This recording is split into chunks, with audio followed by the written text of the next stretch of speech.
I'm archiving every distortion. I am Ibrahim Traoré, and today I'm pulling off your masks. Hello, my people. How are you guys doing? This is your person, Ochima boy. Guys, remember I used to tell you guys that whenever I see something, I will say something. Ibrahim Traoré has come again. No. Now he came up and told the world that he had decided to remove his mask. In fact, I don't want to talk plenty. I don't want to talk too much. The legendary president of Burkina Faso, he had decided this time around to remove his mask so that people will now, or people can recognize him. Meanwhile, I will allow you to watch the video. Then after that, you write down whatever you think on the comment section. Meanwhile, if it is your first time to come across my video, please do not hesitate to follow. Please follow. It takes nothing. It doesn't consume your data. Just follow. Also, if it is your first time to come across my YouTube channel, kindly click subscribe after watching. Just subscribe if you like the video. It doesn't consume your data. Subscription is free. Please, let's watch the video. One love. I salute you. I'm archiving every distortion. I am Ibrahim Traoré, and today I'm pulling off your masks. Yes, you heard correctly. I, whom you call a young military junta leader, whom you brand as a dangerous radical, whom you serve up as an anti-Western dictator, am now telling you the truth. And this time you cannot turn off your microphones. This time you cannot turn away your cameras. This time your editors cannot cut this speech, because the world you monopolize no longer exists. Because millions will hear these words now, without passing through your filters, without being subjected to your distortions, without being muddied by your lies. I am 34 years old. Every day of my life, I grew up with your lies. As a child, I would watch Africa on television. Always the same images. Children with flies, dry lands, weapons, death. This is Africa, they told us. This is what Africa is. And we believed it. We were ashamed of ourselves. We were ashamed of our own lands, of our own people. But then I grew up. I read, I researched, I questioned, and I understood that the Africa you showed us wasn't real. The story you told us was a lie. The fate you imposed on us was a script you had written. For years, how have you portrayed Africa? How have you shown it? How have you sold it to your viewers? As if we were creatures who had no share of humanity. As if we were savages left outside of civilization. As if we were wretches waiting for you to save us. Every day, every hour, every minute, the same story plays on your screens. Hunger, war, disease, corruption, terror, chaos. These are the words that come to mind when Africa is mentioned.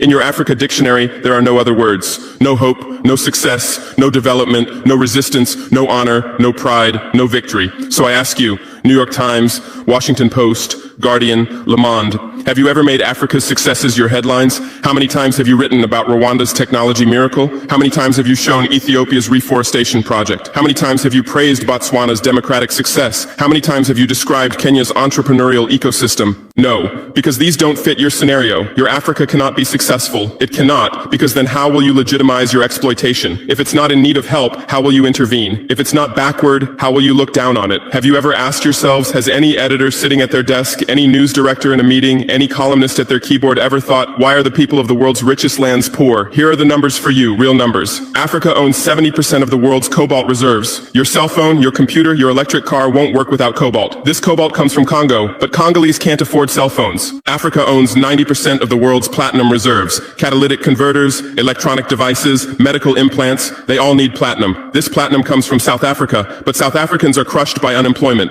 Africa provides 30% of the world's gold production. Mali, Burkina Faso, Ghana, Tanzania. Gold flows like rivers from our lands, but our people swim in poverty. Africa supplies 65% of the world's diamond production.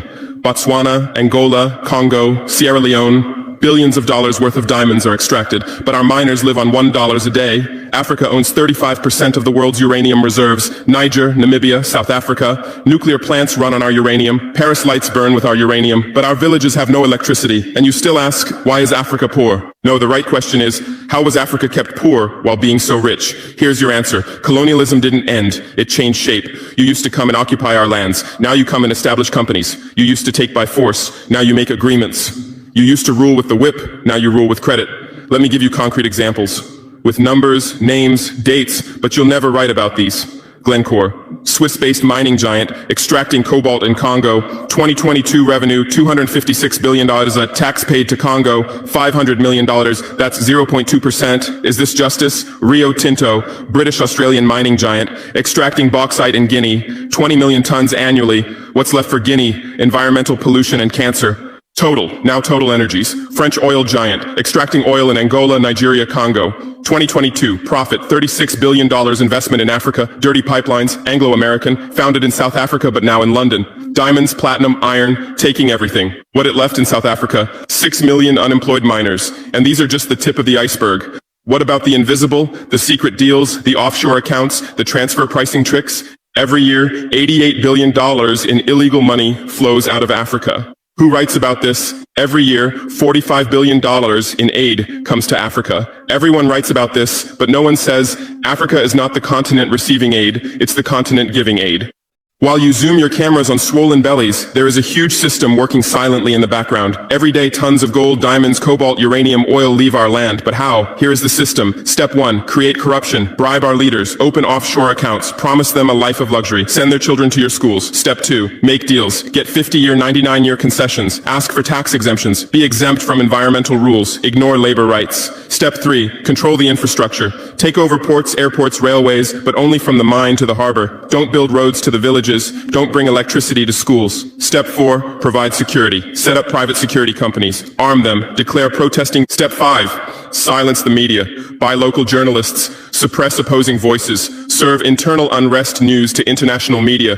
And this is how the system works. It's been working like this for 100 years. And you don't see this system. You don't want to see it. Because you're part of the system too. Who are the biggest advertisers of New York Times, CNN, BBC, oil companies, mining companies, arms companies, pharmaceutical cartels, the companies that exploit Africa? You live on their money, you defend their interests, and what I'm about to tell you might cost me my life, but it's no longer time to be silent. France's system in Africa is the CFA franc. 14 African countries still use French colonial currency. 50% of these countries' central bank reserves sit in the French treasury. France applies negative interest to this money, so we pay France to use our own money. Through this system, France transfers $500 billion worth of resources from Africa every year. Does anyone write about this? No. But when France gives Africa 10 billion euros in aid, it makes headlines. Britain's system is more sophisticated. London is the world's money laundering center. City of London, offshore paradise. Every penny stolen from Africa passes through London. Jersey, Guernsey, Cayman Islands, Virgin Islands, all under British control. Africa's wealth hides there. America's system is AFRICOM, Africa Command, 46 military bases on the continent. Official purpose, security. Real purpose, resource control. Drones in our airspace every day, listening devices everywhere. They say fighting terrorism, but it's not terrorists, it's people's leaders who are targeted. China is the new player, says win-win, builds infrastructure, gives credit, but in exchange for what? 99-year port concessions, mining rights, agricultural lands, debt trap diplomacy, ask Sri Lanka, ask Zambia, and you write about none of this. Why? Because you're not free press, you're corporate press, your bosses are billionaires. Jeff Bezos bought Washington Post. Why? For love of journalism? Rupert Murdoch's media empire, Fox News, Wall Street Journal, The Sun, The Times, all from the same hand, all giving the same message. West is good, others are bad. Carlos Slim is the largest shareholder of New York Times, Mexican billionaire. Where's his wealth from? Monopolized telecommunications, got rich off Latin America's back, now controls America's most respected newspaper. And you claim to do independent journalism? Who are your editors? Which schools did they graduate from? Harvard, Yale, Oxford, Cambridge? Always the same elite schools, always the same worldview, always the same prejudices. How are your reporters selected? How many languages does your Africa correspondent speak? French, English, that's all. Swahili, Hausa, Yoruba. Alright, you have finished watching the video. What do you think? What do you think? Automatically, this young president, this young Africa president, the legendary president in Africa, had decided to remove his mask because a lot of people have been saying this and that, that and this. But this time I want to let the world know that there's nothing wrong with his face. That, it's been his, his policy of using mask to cover face. But this time around, he decided to, uncover face for everyone to see. Meanwhile, kindly follow me. Follow me, please. Keep following me. Keep sharing my videos. Keep liking my videos. Also, subscribe to my YouTube channel. My YouTube channel is at Ochima Boy TV in one word. Ochima Boy TV is written here in one word. One love. Chukuro